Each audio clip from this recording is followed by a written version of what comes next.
Hi everyone, welcome to study spring. और ये अपना 32nd वीडियो है पॉलिटी 1000 एमसीक्यूज का, जिसमें हम लोग पॉलिटी के 1000 बेसिक एमसीक्यूज को कवर कर रहे हैं। तो फ्रेंड्स, चलते हैं अपने एमसीक्यूज के तरफ। बट बिफोर टू बिगिन, अगर आपने चैनल को सब्सक्राइब नहीं किया है तो चैनल को सब्सक्राइब कीजिए और वीडियोस को लाइक कीजिए। चलते हैं अपने एमसीक्यूज की तरफ। पहला क्वेश्चन है, जब किसी विधेयक को राष्ट्रपति के पास भेजा जाता है तो कितने दिन के भीतर उस पर कार्रवाई करना आवश्यक होता है। अब suppose that citizenship amendment bill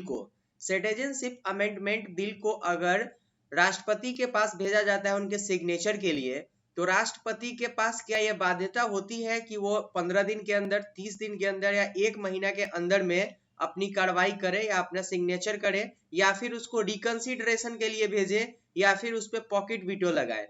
ठीक है, तो ऐसा कोई उनके पास बाध्यता होती है क्या, ये क्वेश्चन आपसे पूछा जा रहा है। तो इसका राइट आंसर आपका घ हो जाएगा। ऐसी कोई बाध्यता उन पर नहीं होती है या कि इतने दिन के भीतर में वो उस पर कार्रवाई करे। ये उनके सुरक्षा के ऊपर डिपेंड करती है। वे अगर चाहेंगे तो अपना पॉकेट वीटो भी उस पर लगा सकते हैं। नेक्स्ट क्वेश्चन, वर्ष 1986 में 1986 में राष्ट्रपति ने किस विषय पर पॉकेट वीटो का उपयोग किया था। ठीक है, तो वर्ष 1986 में जो राष्ट्रपति थे वो ज्ञानी जैल सिंह थे। ठीक है, ज्ञानी जैल सिंह ने क्या किया था कि 1986 में समय उनके पास नहीं होने के कारण उन्होंने क्या किया था कि ये जो भारतीय डाक विधेयक है, भारतीय डाक विधेयक पर उन्होंने क्या किया कि पॉकेट वीटो का प्रयोग किया था। तो पॉकेट वीटो का मतलब ये होता है कि पॉकेट वीटो अगर लगता है किसी भी मीन्स आपका अगर बिल है उस पे, तो वहां पे ये उनके पास कंपल्सन नहीं होता है कि इसको वो फिर से भेजे, या फिर उस पर वो अपनी कोई कार्रवाई नहीं कर सकते हैं पॉकेट वीटो को लगा करके किसी भी बिल पे। ठीक है, तो 1986 में जो है वो ज्ञानी जैल सिंह ने ये इस पे भारतीय डाक विधेयक पर इन्होंने क्या किया था कि पॉकेट वीटो का प्रयोग किया था। नेक्स्ट क्वेश्चन देखते हैं हम लोग। राष्ट्रपति ने अब तक लोकसभा कार्य समाप्त होने से पहले भंग किया है। राष्ट्रपति जो है हमारे, वो लोकसभा हम लोग जानते हैं कि ये परमानेंट हाउस नहीं होती है, राज्यसभा परमानेंट हाउस होती है। ठीक है, और राज्यसभा में हर एक 2 वर्ष पे जो है 1/3 सदस्य रिटायर हो जाते हैं वहां से। ठीक है, तो और लेकिन लोकसभा जो है, तो राज्यसभा को हम लोग बोलते हैं कि ये परमानेंट हाउस है, वो कभी डिसॉल्व नहीं होती है। और लोकसभा जो है वो परमानेंट हाउस नहीं होती है, ये डिसॉल्व होती है। लेकिन क्वेश्चन आपसे ये पूछा जा रहा है कि अब तक राष्ट्रपति ने कितनी बार लोकसभा का कार्यकाल, मीन्स लोकसभा का कार्यकाल 5 वर्ष का होता है, तो लोकसभा का कार्यकाल 5 वर्ष होने से पहले अब तक कितनी बार डिसॉल्व किए राष्ट्रपति ने, ये क्वेश्चन पूछा जा रहा है। तो इसका राइट आंसर आपका हो जाएगा ग, 5 बार अब तक लोकसभा को उसके कार्यकाल पूरा होने से पहले डिसॉल्व किया गया है। ठीक है, 5 बार। अब आपके लिए एक होमवर्क है कि आप ये 5 बार कब कब हुआ है और उस वक्त कौन कौन राष्ट्रपति थे। ठीक है, इस चीज को आप कमेंट बॉक्स में कमेंट कर सकते हैं, ये आपका होमवर्क हो जाएगा। लेकिन उससे पहले मैं आपको एक बात बताऊं कि ये आपको नीचे मेरा फेसबुक का पेज का जो है वो आपको दिख रहा होगा, Facebook page study spring official के नाम से। यहाँ पे आपको जो मोस्ट एक्सपेक्टेड एमसीक्यूज में आपका जो प्रियम्बल है उससे सारे रिलेटेड क्वेश्चन को आपका वो पीडीएफ तैयार कर दिया गया हुआ है। आप यहाँ से जाकर के मेरा फेसबुक पेज है वहां से इसको डाउनलोड कर सकते हैं सैटरडे को, और संडे को हम लोग उस पर वीडियो देखेंगे, फिर हम लोग उसको कवर करेंगे। तो ये इंपॉर्टेंट है आपके लिए, इस चीज को आप कवर कीजिएगा वहां से। लेकिन सैटरडे को आप 10 बजे इस जो पीडीएफ है इसको आप डाउनलोड कीजिएगा, 10 बजे वो अपलोड होगा, और फिर आपको संडे को इसका जो वीडियो है वो मिलेगा। ठीक है, तो वहां से आप अपने क्वेश्चन को सॉल्व कर पाइएगा कि आपका जो कितना क्वेश्चन आपने डील किया था वो सही है। लेकिन मैं आपको बताऊं कि ये जो आपका है, इससे पहले आप क्या कीजिए, इस जो आपका मोस्ट एक्सपेक्टेड एमसीक्यू जो सीरीज है इसको कवर करने से पहले आपका जो बेसिक एमसीक्यू सीरीज चल रहा है उसको जरूर देखें, क्योंकि आपका जो ये होगा वो बहुत डिफिकल्ट पार्ट होगा। यहाँ पे एग्जाम में डायरेक्ट जो क्वेश्चन पूछे जाते हैं, किस तरीके से क्वेश्चन पूछे जाते हैं, वो सारे को यहाँ पे कवर किया गया हुआ है। लेकिन ये बेसिक एमसीक्यूज है, यहाँ पे आपको केवल अंडरस्टैंड कराया गया है चैप्टर को कि आप कैसे इस चैप्टर के एमसीक्यूज को अगर स्टेटमेंट में आए तो सॉल्व कर सकते हैं। तो बिल्कुल आप ये जो आपका है जो लिंक दिया गया हुआ है, यहाँ से आप सैटरडे को डाउनलोड कीजिएगा फेसबुक पेज से और उस क्वेश्चन को सॉल्व कीजिएगा। यहाँ ये मोस्ट एक्सपेक्टेड एमसीक्यूज का सीरीज है, यहाँ से क्वेश्चन आते ही हैं और आएंगे भी। नेक्स्ट क्वेश्चन देखते हैं हम लोग। संविधान के किस अनुच्छेद के अंतर्गत राष्ट्रपति अध्यादेश जारी कर सकता है? ठीक है, ये जो आपका इसका जो राइट आंसर है आपका, वो इसका राइट आंसर आपका हो जाएगा आर्टिकल 123। ठीक है, आर्टिकल 123 के तहत राष्ट्रपति जो है वो अध्यादेश जारी कर सकते हैं। ठीक है, अध्यादेश राष्ट्रपति आर्टिकल 123 के तहत जारी करते हैं, और अध्यादेश जो जारी होता है वो इस स्थिति में जारी होता है कि उस वक्त अधिवेशन नहीं चल रहा होता है, तो इस स्थिति में राष्ट्रपति जो है वो अध्यादेश जारी करते हैं। नेक्स्ट क्वेश्चन देखते हैं, राष्ट्रपति किस देश में अध्यादेश जारी करते हैं? सॉरी, यहाँ पे मिस टाइप है, यहाँ पे आप किस स्थिति में कर लीजिएगा, राष्ट्रपति किस स्थिति में अध्यादेश जारी करते हैं, इस देश को स्थिति कर लीजिएगा, थोड़ा सा मिस टाइपिंग है यहाँ पे।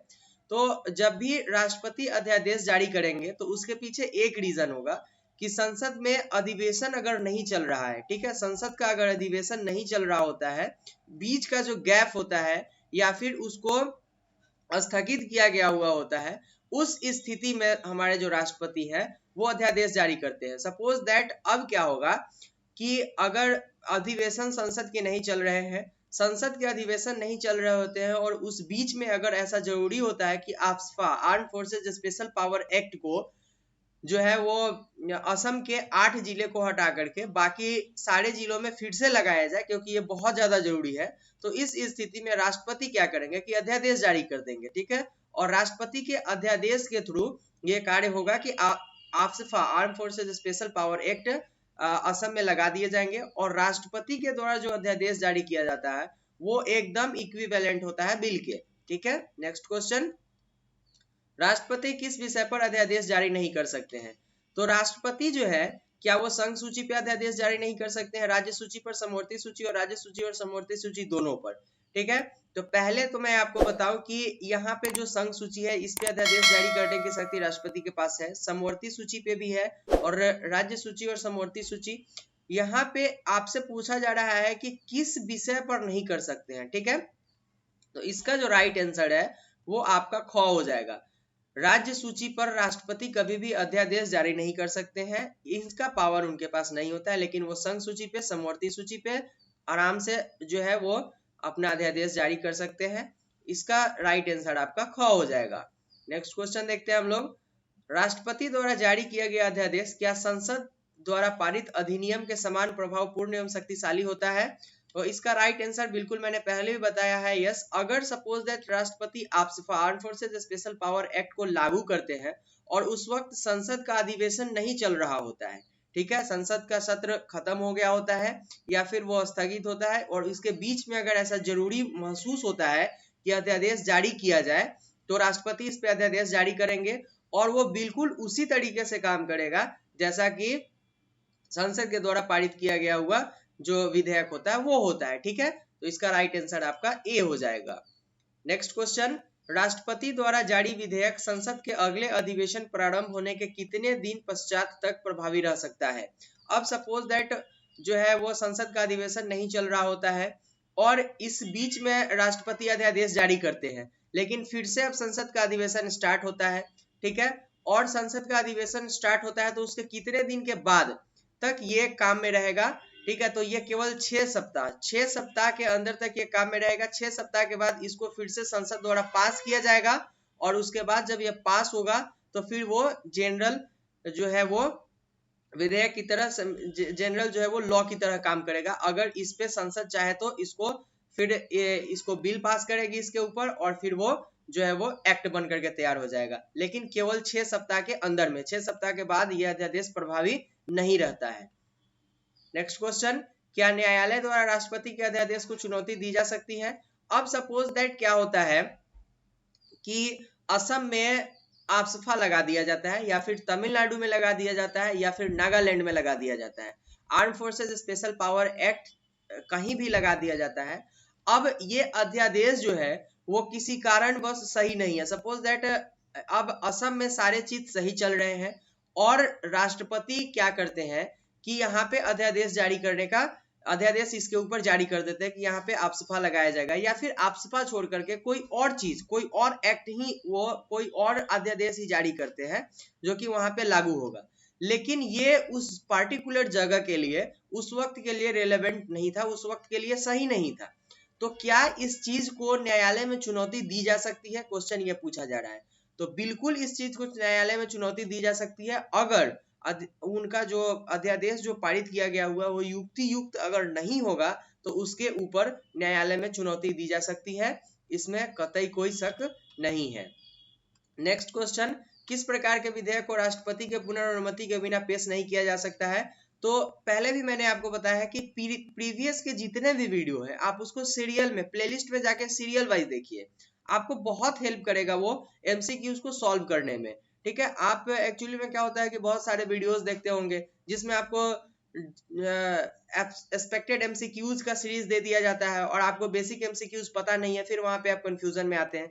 लेकिन यहाँ पे आपको क्या है कि आपको एमसीक्यूज का सीरीज अगर दिया भी जा रहा है तो पहले आपको बेसिक कंप्लीट करवाया जा रहा है, फिर आपको एमसीक्यूज का सीरीज दिया जा रहा है कि आपको बहुत ज्यादा प्रॉब्लम नहीं है क्वेश्चन सॉल्व करने में। इसलिए आप प्रीवियस वीडियो को देखिए।